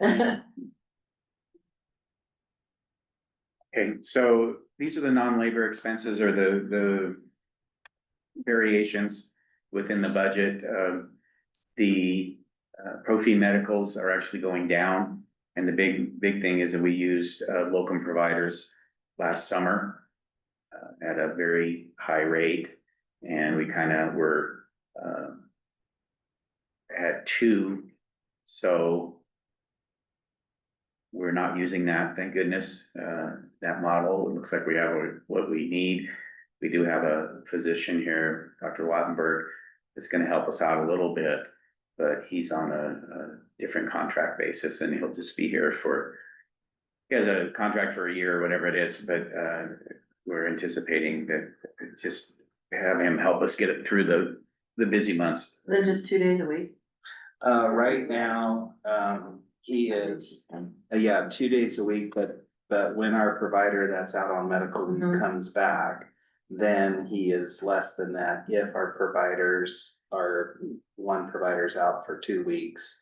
So we're gonna give a little bit, but he's also a provider because of his training that is going to help us in the ER. So then we're gonna kind of test kind of that model. Yeah. The next item, pro fees other, these are non-medical pro fees. Big thing is that last year when we got that, or this year actually, when we got that nice bump in our rate range payment, we did it through a consulting group associated with the District Hospital Leadership Forum, and we paid them 15% of our net increase. And that they're gonna provide for an increase in this new year, but not to the level it was before. So that's gonna go down about $130,000. We also had the cost of obtaining the line of credit to get us through that cash crunch we went through. And that was about $50,000. I've spoken to the bank about getting not an extension, but amendment to renew the line and get it out. And their initial response was that their attorneys want $20,000 just to do an extension, an amendment to the agreement. I'm kind of struggling with that one, so. Well, how long would they need to put it in place? I think that's maybe the key question. So. Well, they put it in place pretty fast and everything is really in structure now. I mean, we have everything set. It's really the only thing is the change. That's what's so crazy is just to amend the initial document to show that the term of it now is this to then. You I'm know, just thinking maybe we don't need to make a decision on it then until we get closer to that time. Oh, and sure. See where we actually are. yeah, I'm gonna get back to him and just say, you know, I was, Thank you, we'll wait though. well, that I wanted to talk to you guys too, and I just wanted to say that that's just ridiculous. I agree with you, I agree it's ridiculous, we needed it at the time, so. We could even had have to. looked at it, man. They did a lot of work the first time, because they created a lot of documents, and when a public entity issues debt, there's all kinds of crazy stuff we have to do. Sure. You know, paperwork, and then we get charged by our attorneys to do their side of it, so. I haven't even talked to them yet, but yes, and I would suggest we hold off until we get closer to that time period. appreciate that, so. Agree, yeah. I agree. Yeah. Yeah, if we're seeing a trend, we're not hitting our cash flow numbers, because right now. The lowest point we get is 30 days cash on hand, which is still pretty good. The other thing that we have going for us is that. They're pushing very hard, we're pushing very hard with DHCS to move up that first, the rate range IGT from November to October. And so that gets us one more month, we don't burn through loss money, and we're working with partnership. And now, and they paid us on the HQAF the next month, so they continue to be a great partner, so I don't. Never say never, don't say whatever, but yeah, that there's a lot of things working on that waiting for a few months down will help. Great thing, yes, salaries going up was not great, but contract labor is coming down, and it was unfortunate when we did the budget, the timing wasn't great, the long-term care just lost a couple CNAs or a couple LVNs in the CNA. And so, because they had been clicking along and getting rid of most of the registry, and then son of a gun, they had to bring it back in, but no registry on the acute floor, and just a sliver of registry in the ER, just to kind of like with Dr. Wattenberg covering with someone, an employee on a leave. No registry projected in lab or radiologies, which is fabulous. So that's a great, that's a great one. The lady sitting on the wall over there. Thank you. So Yes, thank you. against the wall, not on the wall. Purchase service is gonna go up. I don't understand the full story here, but whoever was doing our cancer registry was not doing a very good job. And so we had to go in and bring everything current, which we're doing right now, and then move forward. So, What is a cancer registry? Every healthcare organization, that, has primary care, if there's any cancer diagnosis, it has to go into the registry. And so it's a database that holds, tumors, all sorts of things. So they can do the analytics of. Is it like a trend analysis? or Yeah, something? like CDC, when you go on their website, you can see like bright red is Butte County. And so that if the cancer societies, they use that data to deploy, resources and stuff like that, so everybody has to participate. We did it, down at Inlow, and it's big, it's a lot of work, so having a company do it for you is. Sure, yeah, no, that makes sense, I just was curious what it was, thank you. and then the other big piece, well, the majority of this is with the resumption of MRI services, at least for this next 24 months or however it works out, is that we'll be paying the company, so that expense is coming back. And then just like the revenue, we only had it for a couple months, we only had the expense for a couple months. Supplies, slight increase due to the small increase in utilization, whether it's the clinic or surgery and the swing bed program. And price increases, we're just sticking with 7% in dietary and 3% for all other departments. That served us very well in 2025. Last thing is there's increase in our insurance. We continue to have a negative loss ratio. In other words, our losses are exceeding our premiums, our historical premiums. And so Beta keeps bumping that up. And that's on the, mainly on the EPL side. It's in our D&O and EPL coverage, but it's mainly EPL related stuff. We also we're projecting an increased utilization for the health professional liability or malpractice. And that's just, that's nothing bad. It's just that when they look at saying you're gonna have a little higher utilization, you had higher utilization this year, then they're gonna bump our rates for that coverage. But the good news is our property finally came down. So that was fabulous. Okay. Ethan, let's see, yeah. I was just ready for anything. I just said whatever. So, great. Okay, so then this is just a quick summary of our net income loss with IGT. As I mentioned, it was very close from year to year. So we're projecting in just about a $72,000 increase in our bottom line profitability, $1.5 million increase in net patient revenue, 1.146 increase in total operating expenses, slight increase in non-operating revenue. Our property tax revenue continues to climb. Assessed value in the basin is very strong, which is great because it's not only for this property tax for our operating rate, it's also for our GEO bond that will be collecting on that in increased value. And I think it's increasing greater than what the Fieldman rollout folks had projected. So Yeah. If we bring in more property tax revenue for that purpose and pay on that, or how does that work? it's basically the way that they read it is that they projected amount that needs to be repaid on the GEO bonds, and they're just gonna assess the tax rate until they get that amount settled.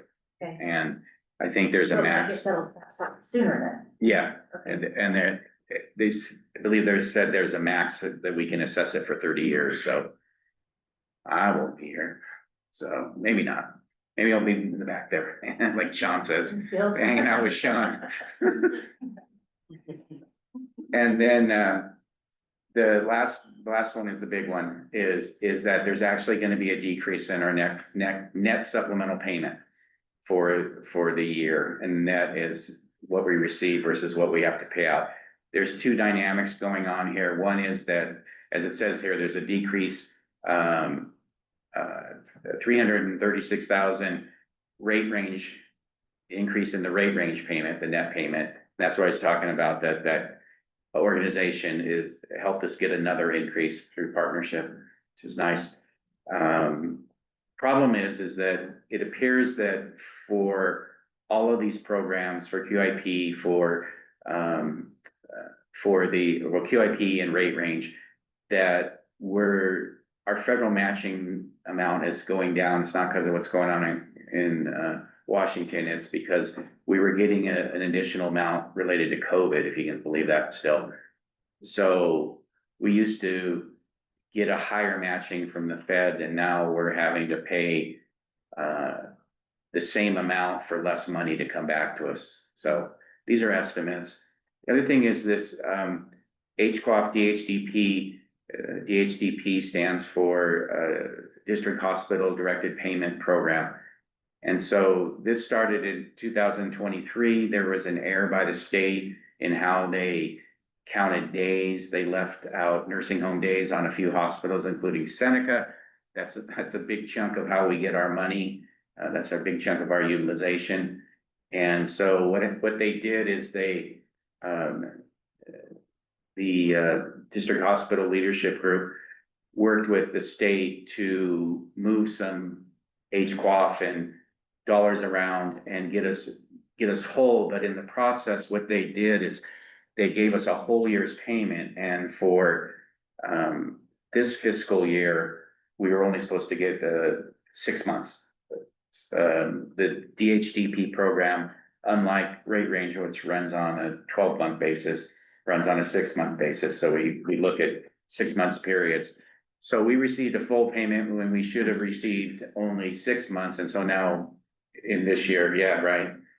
So this year, fiscal year, we're only receiving the equivalent of 6 months, so that's where the big drop is there. They messed up here. Yeah. So, you know, it is what it is. We had a really strong year this year with our payments, but, and that's really it. So that's, and then if we go last, Ethan, last 2 slides, one at a time, there we go.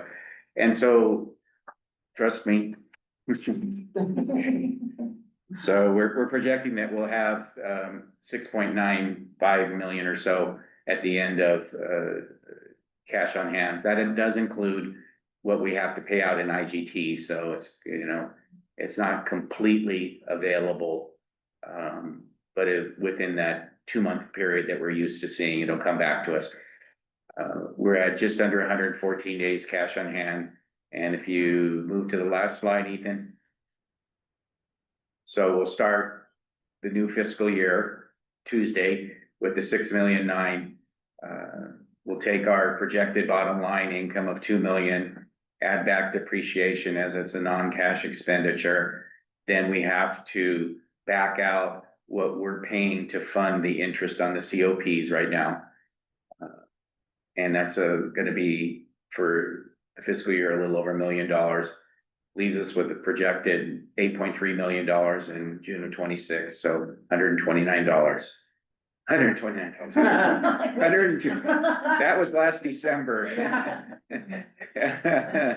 129 days cash on hand, so yeah, everything works out. You know, we're again moving in the right direction. No warning signs, no big worries. Yes, some kooky things can happen in Washington. Latest we hear is I think the Senate's gonna get backed off on some of their more aggressive things that they wanted to do to Medicaid. And what we saw come out of the House was, for Seneca anyway, was not too bad.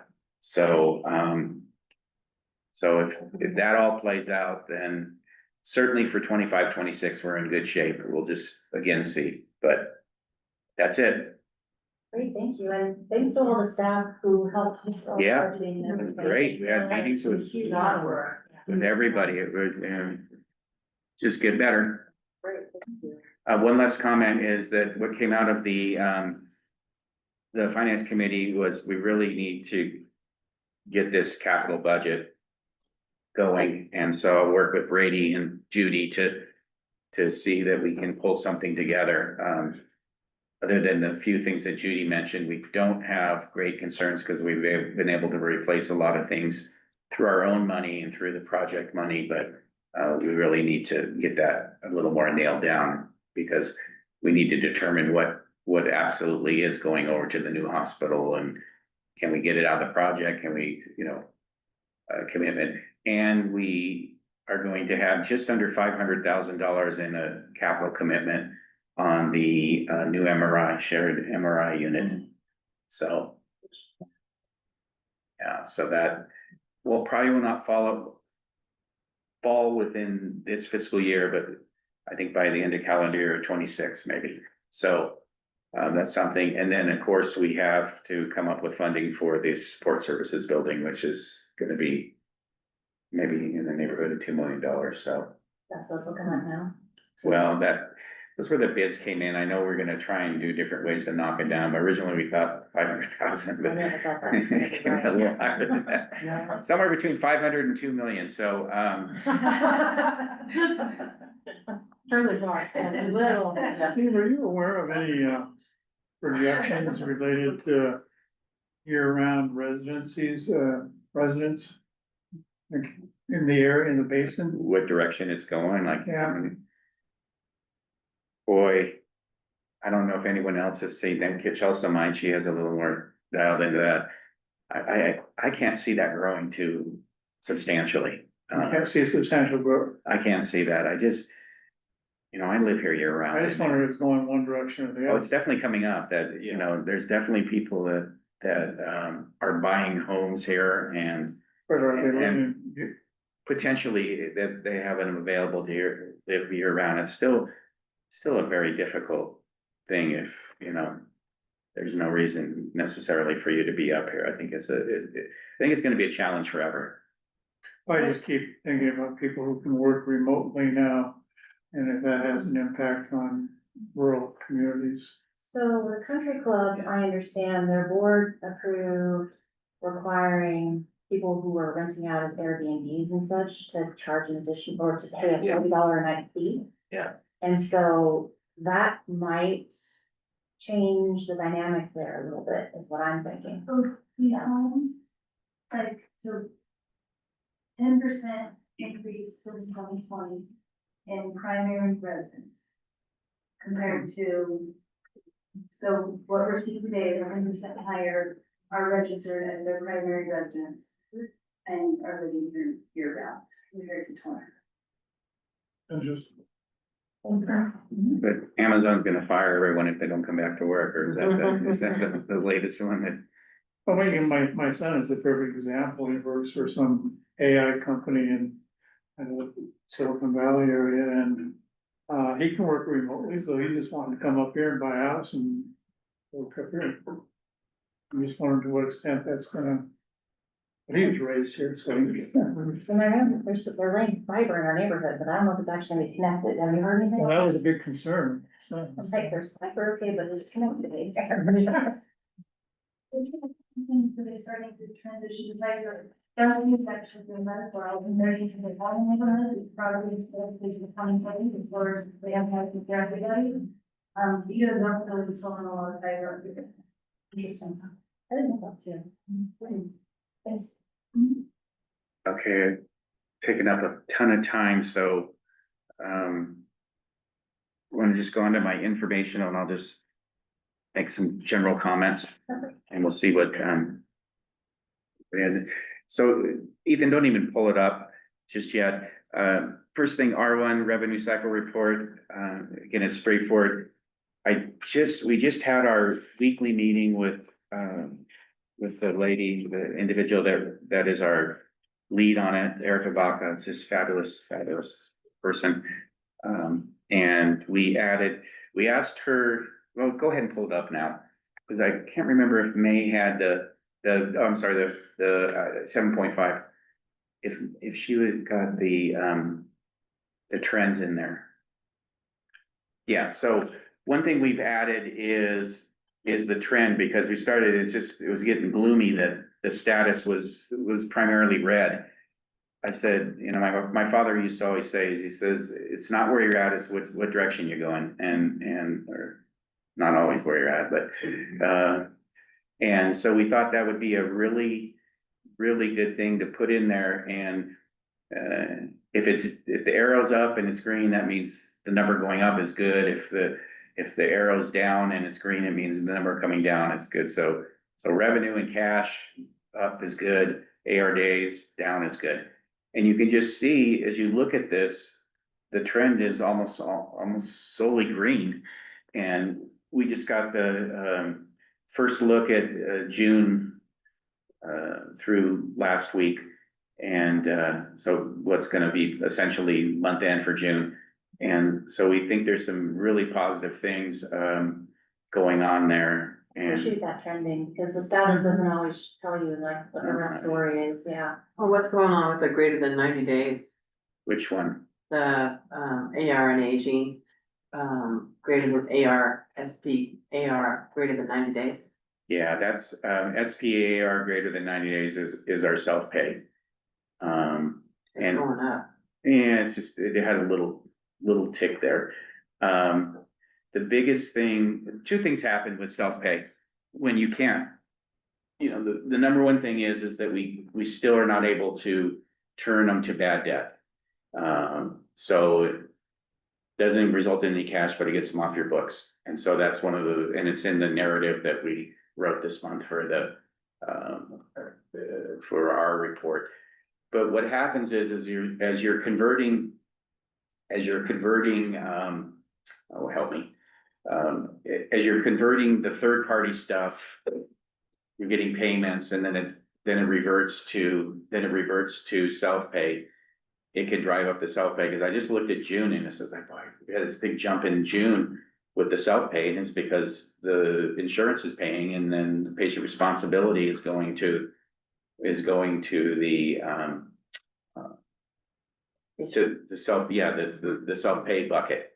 So, yeah, until we get that, it's really, those numbers are gonna be gruesome. Going up doesn't concern us as long as it doesn't keep going up. 2 months, that's not good. Well, and it can Well, it take actually clicked down a little 60 to bit. 90 days for the insurance to Yeah. pay. Yeah, the big thing is, and it's not in here, I don't wanna go through it detail. I think we've talked about previously, and I've just seen stacks of payments coming in, so. We are getting a lot of movement on the self-pay bills. So, but until we can get them turned to a true bad debt, then it's just not gonna look good. That's why we focus on the third party AR. The clean claim rate went up in June. We were very close to target on the clinic. The hospital was lagging. And now the hospital had an increase, an improvement in June, so we're pretty comfortable with what's happening, other than what's addressed in our report, some of the challenges we're having, so. Any questions or comments or concerns? None here. Improving. Yeah. Good. And we're keeping the denials now under 10%. We had a conversation today. They said, Erica looked at it, and they said, 5% denial rates, like, that's really doing well. And I said, that's fine, let's keep it there. We know that if we're under 10, then we're doing okay, and as long as it's not sliding back. So, our targets there are very aggressive targets, are somewhat best practices, so that's it. Just real quick, I don't want to go through it, spent a lot of time on my stuff. The report we did, so I worked with Sarah Lynn, our revenue cycle coordinator, to I said, here, let's put out a report. We know what R1 says, and let's tell our story. Let's tell what's going on. And so what we've done here is we've taken, and just leave this visual, Ethan's good, is we've broken down our issues and into two main areas. One is Cerner, the other is Cerner system issues. The other is our internal workflow and process. And so under Cerner, we still have build issues that we're working with, that the system wasn't fully built out, wasn't built correctly.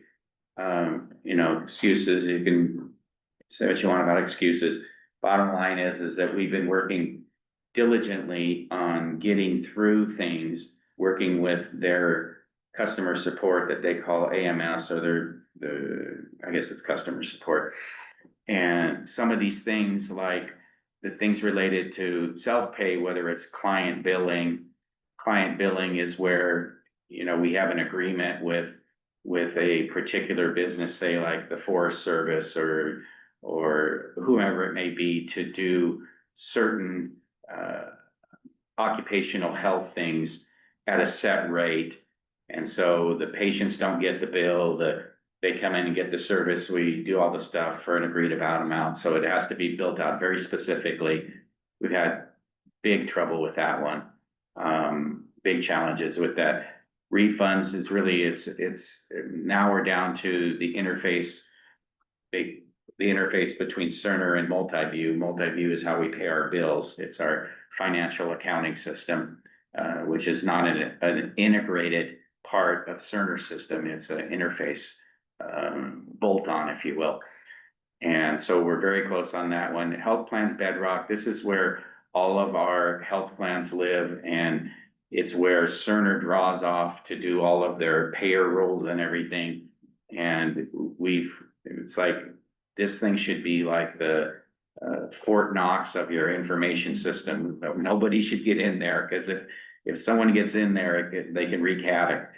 And so it's caused us to, not me, not us, not me, caused Sarah and others to have to go in there and make corrections, do audit to make sure things right, because if not, then a bill goes out incorrect. It doesn't, so say Medi-Cal partnership wants to see certain things, so we build it into Bedrock that this is the partnership health plan, and these are the rules that we have to get our claims to go out, so partnership or whatever payer it is will accept it. Self-pay, I think we've discussed that quite in depth. And one of the things in self-pay is that we brought all our demographics over from Evident, CPSI, and one of the ideas is that we would, when someone would come in for their first visit in Cerner, we would validate all of their demographics, and we're still having a large volume of returned mail once the patient comes in. So that's a continual challenge.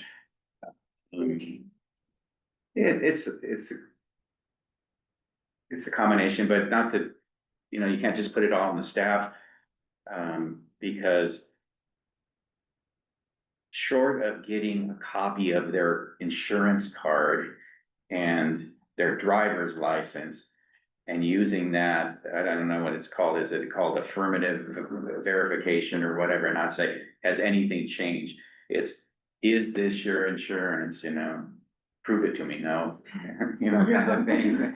Let me see that. Because everyone says, because we went through this whole thing where we drove them crazy, because we said we wanted people to provide their insurance card for the first few meetings, and then, I gave it to you last time, and so, and then patients can forget their cards, and they can say, yeah, nothing's changed, and there's a myriad of things that can cause complications here. So Ethan, if you can scroll to page 2. So here's one of the big ones, is this service request SR process. And when there's a problem with Cerner, a lot of things we can't fix ourselves. We have to have Cerner go in there, their engineers or programmers or whatever, and do something to the system. We have only an ability to go so far into the system to do things. And their AMS, what they call it, is run out of India. And so it causes a lot of issues. Communication is a very difficult thing. Culture is a very difficult thing to overcome. And I think the level of understanding about their own system, they just go hire a bunch of people. And whereas if you work from a company where the employees are based at the corporate headquarters or whatever it is, and everyone's there, they get trained and stuff like that. We do have immense challenges with that, especially from the patient accounting side. I think that everyone seems to understand the clinical side of Cerner very well, whether it be Cerner themselves or their contractors or the support people, but everybody kind of trips over themselves when it comes to patient accounting. So it's been an adventure. And Ethan, are you helping with the user group, the local user groups that? For domain I, Mhm. yes. Sorry, I interrupted. No, not at all. And that is a good thing, but Yeah, no, I understand it's a different. no, they share our frustrations, and they have one guy that's really interesting. He's like the militant guy, and he leads the charge. It's pretty funny, but still, it doesn't necessarily equate to results always. You would think that, hey, find somebody that's doing it right. Let's do it like that. Oh, well, no, that doesn't work, and things like that. So what we have scheduled is we will be bringing all of our issues to what's essentially our customer, success person. And we're going to share, our experience with trying to resolve things through the service request. We're gonna share with him our dissatisfaction with the implementation and build.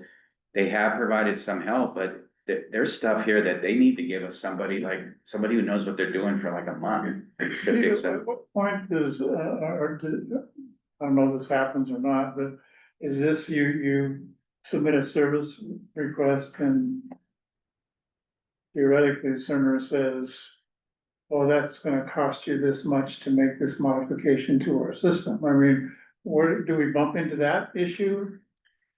Rarely, rarely have they said Or is that this all that's, just covered? yeah, it's pretty much, the biggest thing we run into, Ken, is something that's called a global change.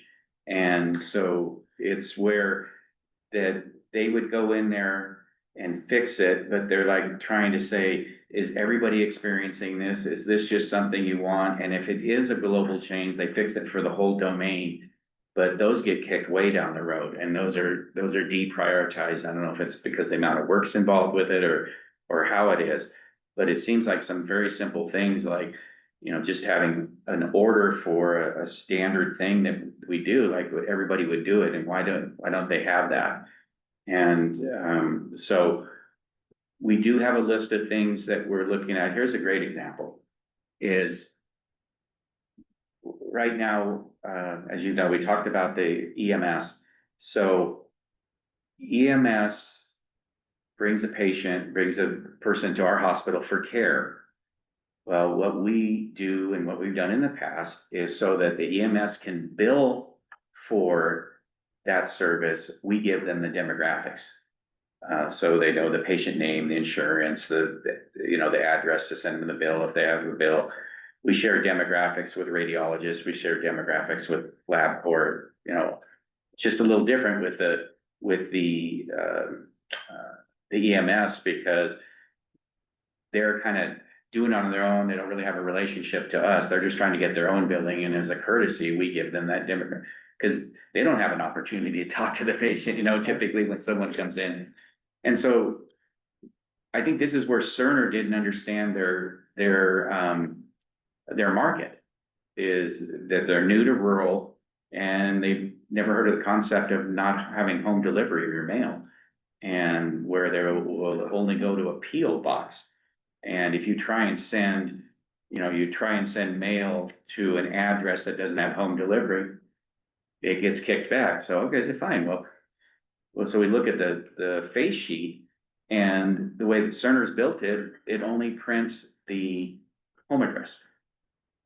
And it won't add a secondary. The secondary address is in there because we got it for our billing, but it's not there. And so the EMS came to us came to Royce and said, hey, we got a problem here. And so we came up with a pretty horrific workaround, as we have with some other things, is that we just write the damn address right on the face sheet that we give them that has all the other information. Because we went to Cerner and Cerner just says, no, that's never heard of that, and that would be a global change, and that would involve the thing. So, and we can live with that. We develop workarounds. It upsets us that we're paying for the system that we still have workarounds with, that's. Right. But they're not asking you for additional service fee for a workaround. Occasionally, we've heard of things that they said, this one you might have to pay for, but, Yeah. and I don't know if that was in the clinical area, but so far, they really haven't said you have to pay, you just have to wait. We'll get to it when we get to it, kind of thing.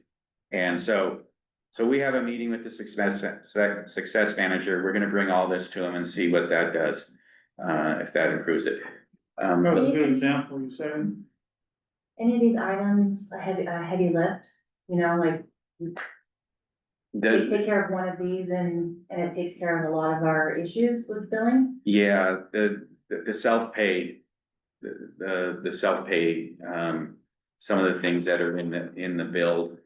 So my question would be, is it worth exploring the idea, dovetailing on what Ken brought up of can we pay them some fee It's to? a conversation we'll Private have, visits. and we'll say to them, because, you know, we need help, and I'm brushing the surface of this versus what Sarah Lynn would tell you about what literally needs to happen. But she basically said, I mentioned, I think, give me somebody that really knows what they're doing for a month and dedicate them to me. And then they threw somebody at us for a while, and we found out who knows, we found out who's a good guy, but he's just in such demand and he has other things, he can't do it. It really falls back onto Yeah, their contractors that built it, and, you know, we can get the attorneys involved and all that crud, but, so we'll see what's going, that's the big ask, to do that. And then it's not all Cerner, because then, once we have everything done, then we need to send it, you know, have the link to the bad debt agency and be able to move that down the line. But we can't send them junk. So, yeah. And, the last thing, real quick, internal workflow and process, and the first one on there is, well, actually, A&E are pretty specific. The other stuff is just some of the general things that we're doing. I think what we talked about is that we're now transitioning, for the most part, certainly with the third party stuff, we're transitioning from just being able to bill and make the system work to now we're going to actually do active denial or revenue cycle management. And, you know, the whole concept of revenue cycle is the idea of the flow of information from the first contact the patient has with your facility, all the way through patient care, capturing charges, and doing the coding, getting to the billing, to the collection. So we need to have management each along each of those ways. And the biggest way we learn about our shortfalls or shortcomings is through denial management. When a claim doesn't get paid, how do we respond to that? And for us to be able to start doing more of a root cause analysis or environment, as opposed to just fixing and getting paid, which is we've been working on. Same thing with registration, to get back into where we can do good registration audits and find out, you know, is it people, is it process, is it system, or whatever it might be. So anyway, so those are the things, that's kind of the future. The SR committee, this is one thing where we think we're gonna be enhanced, working with Ethan and his team to make sure that we are on top of the SRs, so that we're not letting them just drag on. And that when we hit a certain point, whatever that may be, that we're then, I've heard escalating more, the use of the word escalating more recently than I've heard in a long time. So, that's a big part. And then this work queue training, it's where something goes wrong with a claim, and then it's assigned to someone, whether it's R1, who they're very in tune on how to do this, but our own people are learning how to resolve claims. You know, we're not gonna have one person try and fix everything. This needs to go to where the root cause or the responsible party. So, so this is kind of what we're looking at, and we'd like to have timelines on this, and that'll be a next phase of when we think we can get, especially the Cerner stuff resolved. And then, this other stuff this is definitely future state, you know, as far as being able to do true revenue cycle management. I'd like to have timelines and goals for getting the, you know, all of the Cerner stuff done, and some of this very specific internal workflow process, but that's where we're at. So, I like it. yeah. Wonderful. Thank you, Steve. Okay. Any questions for Steve? No. Okay, the last thing is just the, yeah, and that's self-explanatory. We made, outlay request payment 8 in May, and we've submitted 9, and we'll be submitting 10 shortly, so that's where we're at. Thank you. Thank you. Thank you. So with that, I think that brings us to our mobile MRI operations and management agreement. Hey, Sean, are you still on? Yeah, I'm still here, and I think this is pretty straightforward. This is the agreement between all 5 hospitals, naming rights and responsibilities of all 5 facilities with the ownership. It does name basically the management agency. And it seems, just among everybody that they want Seneca to be at least the initial management agency in this document. Other than that, this has been completely vetted by BDK Legal, probably it was written by them, and then it was vetted through the 5 facilities, multiple different markup, episodes of markup and edits. So this is the final version. If there are any questions, I'll take. Other than that, I'm asking the board for approval for me to sign this as part of this consortium for owning our own mobile MRI. Questions, board members, comments? I got mine answered, thank you. No. Okay, with that, I will accept a motion to approve the mobile MRI purchase and operation agreement. I'll make the motion. Thank you, do I have a second? Thank you, I'm gonna read it. Shelley? Aye. Sherry? Aye. Ken? Aye. And I will vote aye.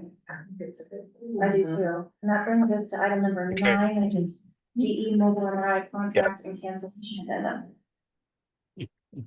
Yeah, just briefly, thank you, board, for that. I did get notification from 2 of the other 5. So thank you. This is for the more code. You're breaking up, Sean. Better?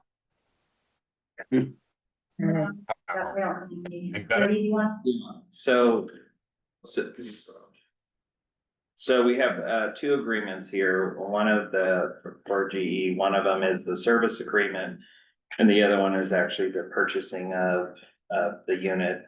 You'll see in the purchasing of the unit, it's a 1.5 Tesla with multiple coils, breast coils, ortho coils, ankle coils, all of that. So it gives the type of the type of body MRI that you do. It's very well, I mean, it's got everything in there that we would need for our facility. And the software packages, so the software packages go along with the coils, and so it has all the different software packages in there that we could possibly need for our critical access hospital. It's Connect that to Cerner? So Ethan will be, there's a couple different connectivities. So there's when the trailer pulls up right over here or in the new facility, how the information flows into our PACS, and then how the information flows to our PACS into Cerner, the reports and stuff. So just as we had it before, we'll have that same flow. And then as we get a new radiology group to read such things, we'll be able to push the information to them. They'll be able to put it back into Cerner, so everything's a closed loop on that. And will there be a billed expense on the Cerner side? Not on this unit because we've already had that. We just couldn't start using it again.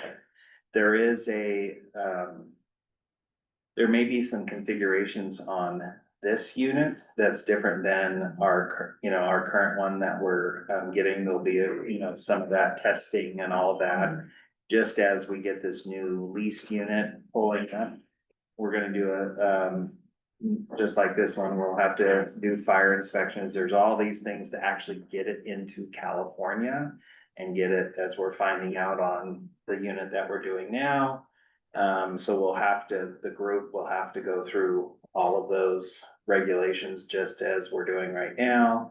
And then we're up and running our current lease unit. Oh, are you back? Yeah, I'm back. I'm sorry, I somehow got dropped. So you want me to go back to the contract? No, I'm kind of more the process. When we get this unit, Jerry asked, are there additional costs to Cerner because of the newness of this unit? And I said that there probably going to be some configurations, but not necessarily additional costs, because we have the service in place. Yeah, it'll be the integration of the MRI to the existing packs. So it'll be a very, very simple integration. Okay, great, thank you. Okay.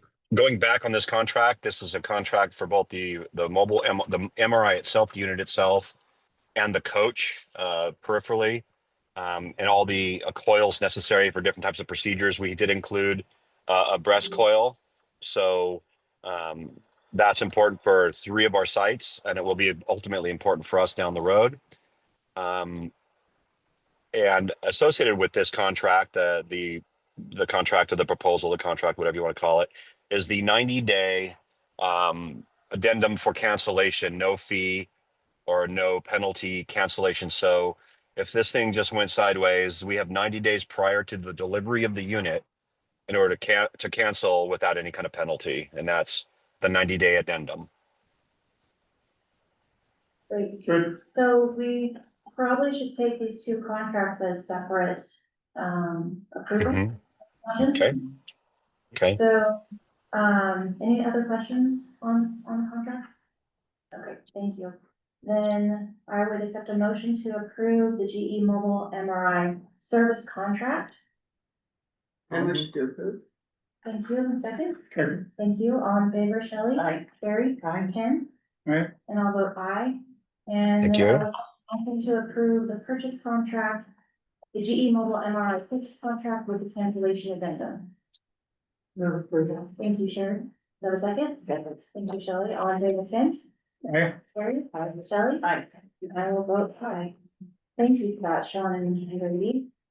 And with Thank that, you. Thank you. I think that brings us back to Chelsea.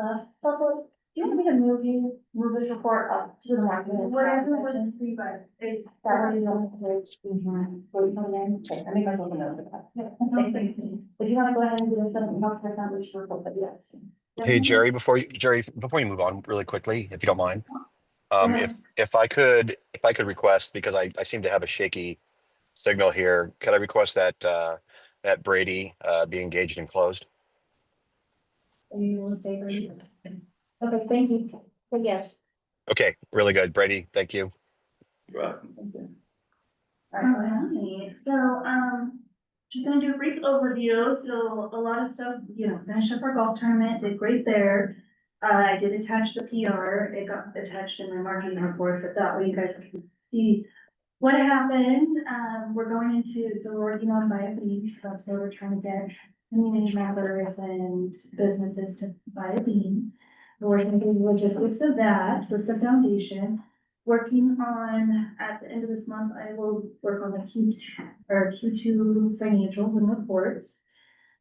Working on anything we need to finish up our 990 with Steve, the lawyers to get back to us and what we need to do. Other than that, we're just continuing to go along our checklist. PG&E does want to be a partner, so they want to yearly donate $5,000 to us, to the foundation to be a partner. So as a partner, they want to do things like when we have an event, they get an invite to it.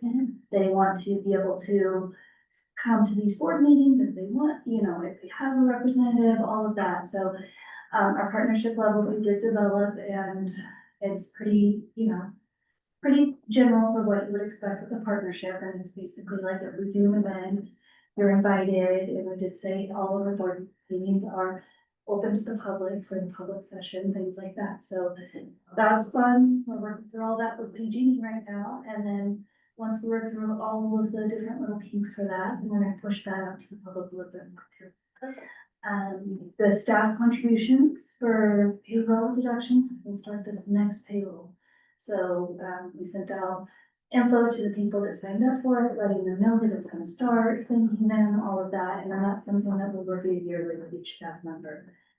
Other than that, some of the main things that came from the last board meeting with the foundation was we're gonna start talking about our loan with you guys and potential payback options, and then potential options with us taking over operating expenses and stuff like that. So, the next board meeting, we'll have a little bit more to talk to you guys about, but if you guys just start thinking about that and then that would be. So, Are there any questions? Any questions for Chelsea? No, Thank great, you. Chelsea. Thank you for all the hard work on that. Yeah. I heard really good things. Good, all of our, there were so many people that helped, Ray was there, Judy, Shanna, there was tons of people, we couldn't have done it without all the volunteers, so it's great. All right, that then brings us to policies and procedures. Board members, questions, comments, move to approve. Move to approve. 5 seconds. Second. All in favor, Shelley? Aye. Sherry? Aye. Ken? Aye. I will vote aye. Medical staff report. Okay. Appointments. Reappointments. Okay, do I have a motion to approve? Motion to approve. Thank you, a second. Second. Thank you, all in favor, Shelley? Aye. Sherry? Aye. Ken? Aye. And I will vote aye. Wonder what the thing we mentioned, that should be the Wattenberg family. That was in the regional area. Oh, Bill Wattenberg. Yes, San yes, Francisco radio. that's his son, Ah. yeah. Yes, sir. A well-established. Yeah. All right, and with that, we are adjourned to closed session.